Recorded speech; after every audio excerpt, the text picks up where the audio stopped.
Ada maksiat-maksiat yang secara sorihul hadis itu ceplos ya hadis itu disebut mimma mimma yusabbibu suhtawah, sesuatu yang menjadikan Allah itu tidak senang.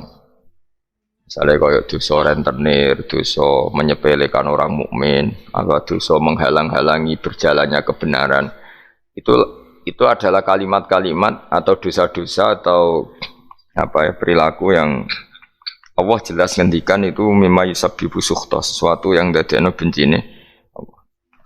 Nah, kemudian di luar yang sorry itu, di luar yang jelas-jelas itu, ada kemungkinan-kemungkinan yang didhawuhna Sayyidina Umar. Eling-eling ya, jadi yang pokok itu tentu sharihul Quran wal hadis. Itu harus kita ikuti. Jadi ora usah kata-makatamanan, memang itu nyata. Saya ulang lagi ya. Nak ono sharihul Quran berarti ora usah katama, ora usah sesuatu yang dianggap disembunyikan kayak ridho wa firidul walidain. Nah, di luar yang sorry itu baru ada tebak-tebakan misteri, misalnya ada orang jadi wali hanya karena tadi misalnya ri ning dalan disingkrehno takut ri tadi mengenai orang muslim. Terus ada beberapa orang yang bahkan ditobati Allah hanya karena minumi anjing. Nah itu yang misteri. Tapi tentu misalnya kok ada pilihan wayahe ngombeni ibu yang kehausan. Terus gue spekulasi, wah tak ngombeni asu nak menuntut ridhane pangeran. Nah, itu kebodohan itu karena apa? Memperbandingkan sesuatu yang sorry ya dengan yang misteri. Jadi tetap kita milih yang sorry dulu apa? Sorry itu yang eksplisit disebut Allah dan Rasul. Begitu juga menyangkut sukhtuwa. Nah, jadi resiko ngaji kitab-kitab yang berbau tasawuf memang seperti itu. Jadi memang kita tidak boleh terlalu tasawuf dengan makna yang ini ya. Jadi saya ulang lagi, apapun hebatnya Sayyidina Umar itu tetap dawe proporsional. Tadi katama itu ya dengan makna di luar yang sorry. Saya ulang lagi, di luar yang sorry. Kalau yang sorry ya kita ikuti ya, jadi tidak semuanya disembunyikan Allah, tapi ada hal-hal sing jelas untuk ridhanya Allah, kayak birrul walidain, mencari ilmu, terus ridho be qada qadar, terus ada beberapa yang sekarang ridho be qada qadar malah sangat tinggi makomnya, jelas radhiyallahu anhum wa radu anah, orang yang ridho terhadap keputusan Allah, Allah akan ridho pada dia. Itu jelas aturannya. Jadi kowe nak ridho be peparingnya Allah, maka Allah akan ridho ke kamu. Itu kan berarti satu taat yaitu ridho kepada Allah yang dadekno Allah ridho. Itu tidak jenis yang dikatama, yang disimpan atau dirahasiakan. Jadi alhasil pesan saya ngaji ku sing khatam, karena ilmu itu ya mirip wong ngomong gitu lah. Jadi misalnya ono wong kelaparan, mesti nganggep yang terpenting bagi dia saat itu adalah makan. Ono wong kehausan, yang penting saat itu ya minum. Terus kabeh diomongkan yang terpenting. Ikan gong diutang ya sementing ra ditagih kan. Nah, itu kan dene ora iso nalar, dadi apa ora iso nalar ana wong kok enake mangan sate iku mergo dene orientasine sementing ora ketemu debt kolektor. Nah, semua akan dikatakan itu paling penting, tapi tentu semuanya proporsional. Napa semua itu? Tapi ketika kita ngomong husnul khotimah, kita akan ngomong yang paling penting itu husnul khotimah. Tapi sebetulnya husnul khotimah sendiri kalau kita ngomong apa artinya gue kepengen husnul khotimah, kemudian perilaku harian kamu tidak mengawal Islam, gak tau ngitmai Islam, gak tau ngitmai wong tua, sementing orientasinya mau husnul khotimah, itu kan ya keliru juga. Jadi walhasil kalau pesen semua yang ada di teks-teks kitab-kitab seperti ini KPU proporsional. Jadi katama ya dalam konteks yang katama, tapi beberapa nyatanya Nabi ngendikan secara ceplos bahwa ridho Allah misalnya firidul walidain, tidak ada kata makatamanan. Memang ada beberapa resep sangka Nabi ini loh yang menjadikan kamu diridhoi Allah, misalnya ridho walidain, ridho Allah firidul walidain, ridho sama kodok qadar, terus mencari ilmu itu jelas di hadis ridhon bima yasna, semua malaikat suka kalau ada orang mencari ilmu. Jadi itu hal-hal yang Allah menjelaskan secara detail, secara sorry, secara ceplos, secara eksplisit bahwa itu semua mahal ridho, sesuatu sing dadekno ridane Allah Subhanahu wa taala. Kemudian wali juga sama, Allah menyembunyikan walinya di antara manusia supaya orang gampang menghormati semua orang karena bisa saja dia itu wali, semua orang berpotensi wali. Tapi tentu kan ada orang-orang yang jelas rawali, orang ini ketoro, kelakuannya ketoro, terus itu kan ya kata ma itu ya yang potensi. Tidak karuane wonge pemabuk, sering menyepelekan Allah dan Rasul, pemene ra salat terus. Oh tapi kan iso wae wali. Oh, itu sudah terlalu gawe-gawe cara Jawa itu karena itu enggak masuk kategori kata ma tapi jelas. Itu juga wa kata mal mauta fil umri terus ya dan seterusnya dan seterusnya. Nah, masalah Lailatul Qadar juga di sini berlebihan. Maksudnya berlebihan itu Allah menyembunyikan Lailatul Qadar di semua Ramadan. Ya tentu pendapat itu mau proporsional karena kita tahu di semua teks hadis sahih tetap keyakinan ulama Ramadan untuk Lailatul Qadar itu setelah tanggal 20 sampai 30 Asyrul Awakhir. Nama al-Asyrul Awakhir. Cuma ada orang yang mungkin persyaratannya Allah kowe tak kei tapi syaratnya ibadah ngetuk mulai tanggal 1.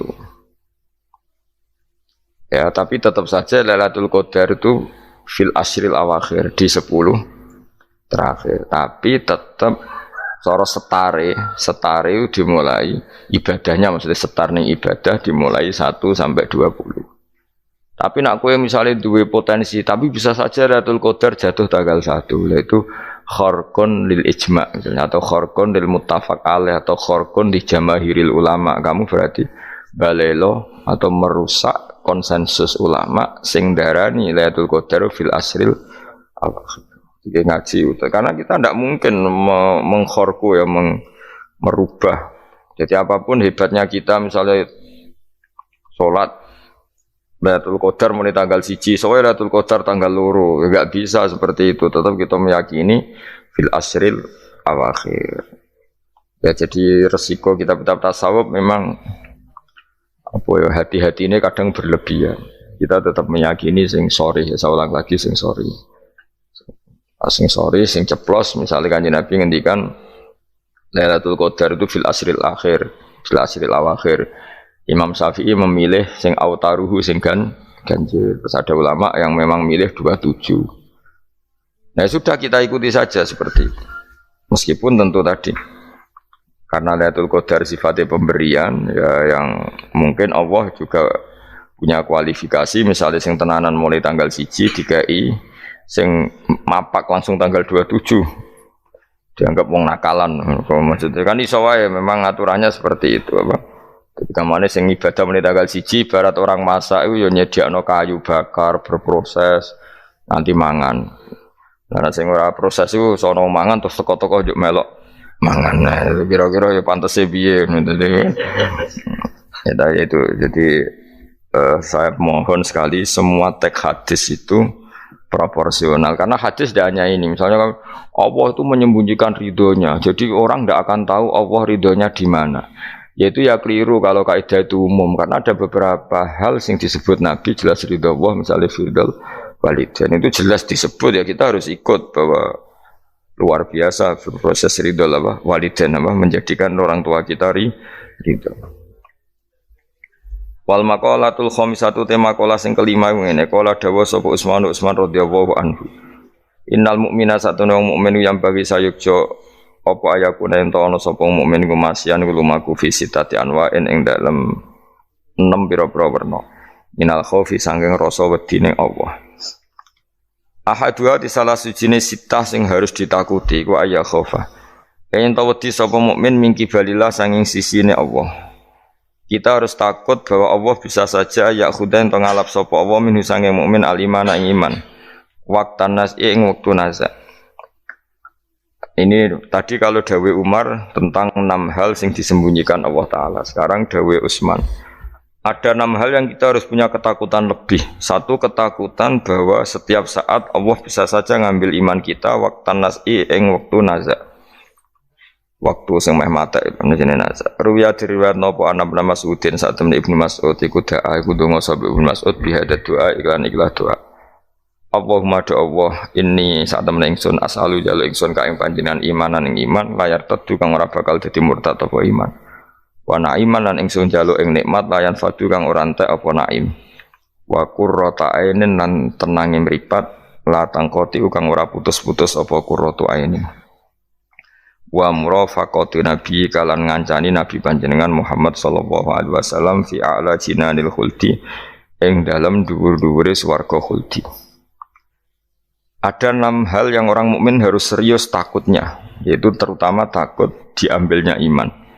Ya terutama takut diambilnya iman di waktu meh mati jenenge nazar.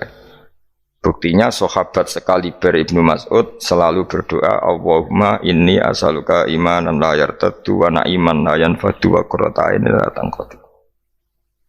Jadi tentu kita takut sekali kalau pas dekati mati justru iman kita dicabut. Wasani utai sing kaping pindho iku ayya khofa ingin ta wedi sapa wong mingki baril hafadzati sanging sisi malaikat penjaga il katibina tegese sing nulis kabeh li amalil ibadi maring pro ngamale kawula. Ayat tubuh ento padha nulis sapa malaikat alihi ing atase wong ma ing perkara yaftadi kang dadi keweleh sapa man. Keweleh itu dipermalukan sapa man bi iklan ma yaumil kiamat ing dalam dina kiamat. Yang kedua adalah orang itu takut bahwa malaikat yang menulis amal kita akan menulis sesuatu yang kita akan dipermalukan di hari kiamat. Ani Nabi sallallahu alaihi wasallam qala dawa sapa Nabi fuduhud dunya utawi kemaluan sining donya utawi dipermalukan ning donya utawa ino ning donya ku ahwanu luwih ringan min fudulil akhirati timbang kemaluan atau rasa malu atau dipermalukan ning akhirat. Rawangi watno ing hadis sapa At-Tabrani Imam Tabrani anil Fadl sange Fadl qalan Munawi ail aru tegese utawi cacat al hasilu kang hasil li nafsi kediawawaan min kasfil aibi sange kebukae aib fidunya ing dalam dunya bikos ditanasuli kelawan nejo bela diri misale min sanging wong iku ahwanu iku luwe napa ringan mingkit manihi tinimbang kasimpene aib ila yaumil kiamat itu meko maring dina kiamat. Hatta yang tasiro kesigo gumedar apa app wa yastahiru lan masyhur apa app fil mauqifi ing dalam panggonan hisab. Walidalan krana ara iki lama waqa semangsane tumiba sapa ba'du sahabat sebagiane sahabat fi zina ing dalam zina. Wa arafalan ngerti sapa ba'du sahabat hadal hadis ing hadis akor mongko ikrar sapa ba'du sahabat bidzalika lan mongko-mongko zina. Lahu maring Kanjeng Nabi. Liyahudda supaya ngekhat sapa nabi hu ing iki ba'da sahabat. Walam yarjilan ora mencabut sapa ba'da sahabat anil ikrari sang ikrar. Ma ta'ridi semertane oleh memtokno Kanjeng Nabi. Mentokno itu menawarkan Nabi lahu maring ba'da sahabat birujuki kelawan rujuk mencabut ikrare. Li ilmihi krana ngertine ba'da sahabat bi anna fadihatahu. Lan sak temene rasa malune wong fid dunya ing dalam dunya bi iqamatil haji lan dilakonine had iku ahwan iku luwih ringan min fadihatil akhirati timbang malu ning akhirat. Walhasil kemaluan sing ana ning dunya rasa malu dipermalukan ning dunya iku luwih ringan timbang nanti kita dipermalukan ning mahsyar di depan umum. Jadi misalnya mau kaya ya contoh paling gampang tadi. Kowe hasud mbek wong ning dunya iso mbok sembunyikan nanti dipermalukan Allah ning akhirat karena kamu duwe rasa hasud. Apalagi kalau ngenteni jatuhe wong soleh, jatuhe wong alim, orang-orang yang berkontribusi terhadap agama iki. Terus kowe hasud mbok arep-arep jatuhe lho nanti dipermalukan di hari napa? Kiamat. Luwih ngeri kalau kita punya dosa yang kita nanti dipermalukan di hari napa? Kiamat. Wasali sute sing kaping 3 iku aya khofaen tawa disapa wong mingki bali setani sanging sisi setan. Ayub tilain to batalo sapa setan amal ing amale wong ai sholihat sing amal saleh. Amal saleh yang kita lakukan lama puluhan tahun.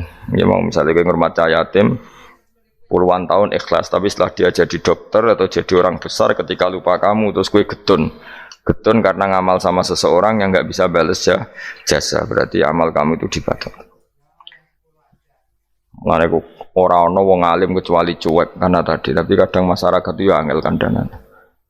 Hampir semua orang alim itu nggak suka kenal santrinya, bukan karena nggak mau, bukan karena tadi sebetulnya ingin sebar mulang ya wes mulang, karena kalau kenal takutnya itu memanajemen atau ngatur-ngatur. Kok akhirnya terus nak gak dituruti seakan-akan wong ngaji ini mbak aku kok gak nuruti aku. Sehingga banyak orang alim yang milih cuek itu yang ditakdir kenal ya kenal, yang ndak itu sebetulnya hanya untuk menjaga ikhlas ben tidak selalu mengatur-ngatur. Kena ngatur-ngatur ujung-ujungnya hadun nafsi.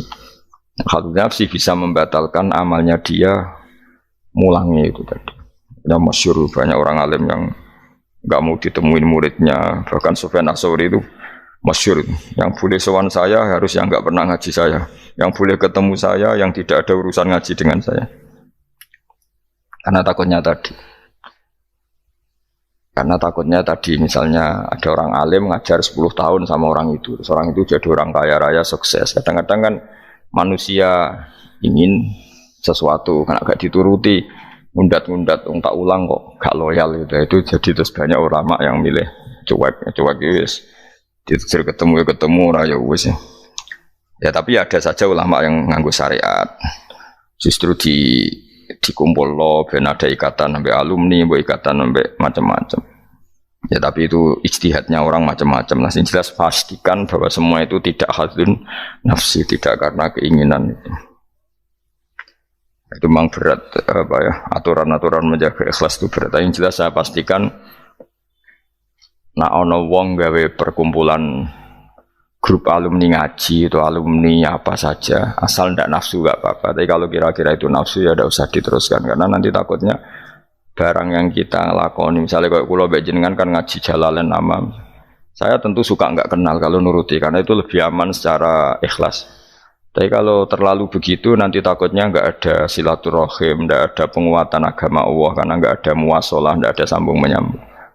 Itu kan setan itu kan di sisi muwasalah ya kamu diganggu karena nanti bisa memanajemen kalau enggak tersinggung. Itu juga setan. Tapi kalau terlalu tertutup memutuskan diri mungkin selamat ikhlas karena tidak berharap dari mereka. Tapi resikonya ada beberapa santri kita yang enggak pede ngiyai karena enggak sambung dengan kiainya, atau enggak pede ngiyai karena enggak kenal kiai indukannya karena takoi hukum raiso dan ilmu pas-pasan. Itu kan repot dan itu harus dikelola secara ikhlas. Saya punya sekian santri yang di Papua di mana-mana. Kalau enggak sambung saya enggak berani, takutnya kalau ada pertanyaan hukum dia tidak bisa jawab.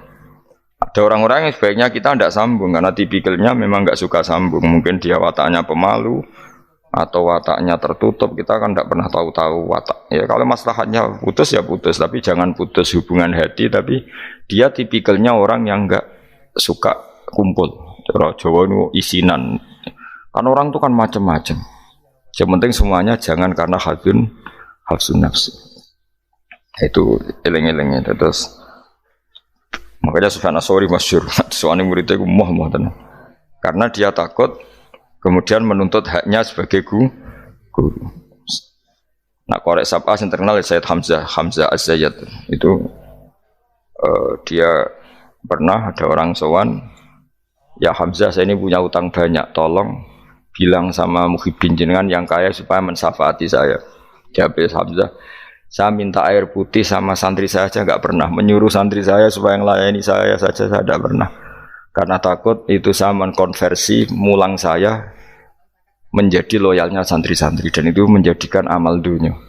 Itu orang dulu itu macam-macam menjaga ikhlasan sampai se ekstrim itu.